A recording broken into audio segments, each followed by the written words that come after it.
अस्सलामुअलैकुम दोस्तों, आजकल आपने देखा होगा कि हवा में नमी का तनासब बहुत ज़्यादा कम है। आपको पता होगा कि लोगों के नाक, कान और गले से खून आ रहा है, बुखार हो रहा है और कई लोगों को हवा में बहुत ज़्यादा करंट के झटके भी महसूस हो चुके हैं।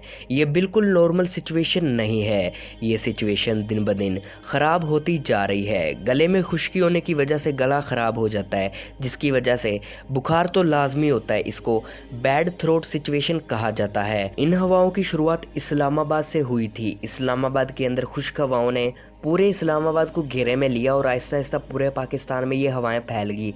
ये बहुत ज़्यादा खुश्क हवाएं हैं जो कंडक्टर का रोल अदा कर रही हैं। कंडक्टर एक ऐसी चीज़ को कहा जाता है जो करंट को पास ऑन करती हैं।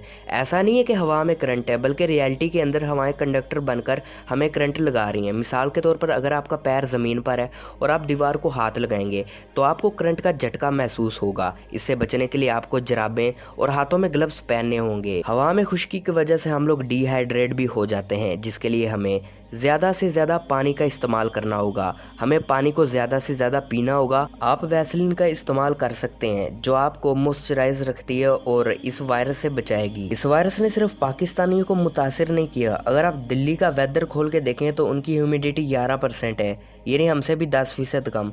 तो सोचें उन लोगों का क्या हाल होता होगा जिनकी ह्यूमिडिटी हमसे भी कम है, यानी उनकी हवा हमसे भी ज़्यादा खुश्क है। नॉर्मल हवा में नमी 40% से ज़्यादा होनी चाहिए और लाहौर की 31% है।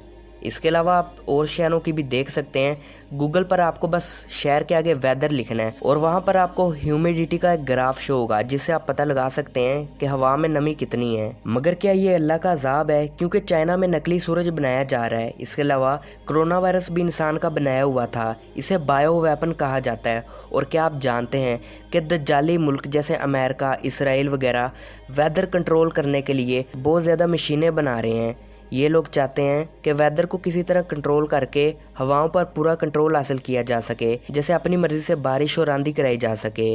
अगर मैं आपको आसान लफ्ज़ों में बताऊं तो ये लोग दज्जाल के लिए राहें हमवार कर रहे हैं। ये सब इल्यूमिनाटी फ्री मेसन्स का प्लान था।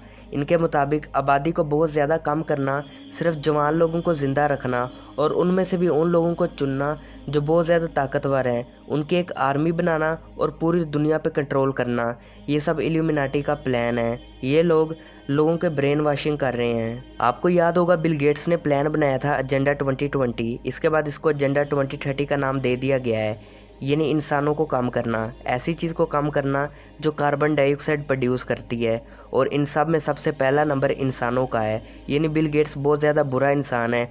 ये लोगों के सामने अच्छा बनता है और उन्हीं को डोनेशन देता है जिससे इसको फ़ायदा हो रहा हो। उम्मीद करता हूँ इस वीडियो से आपको कुछ ना कुछ इन्फॉर्मेशन मिली होगी। इस वीडियो को बनाते हुए मेरी भी तबीयत थोड़ी ख़राब होगी, मेरे भी गले में दर्द हो रहा है क्योंकि मुझे भी ये वायरस हो चुका है। इस वीडियो को ज़्यादा से ज़्यादा लाइक शेयर कीजिएगा और चैनल को सब्सक्राइब ज़रूर कीजिएगा।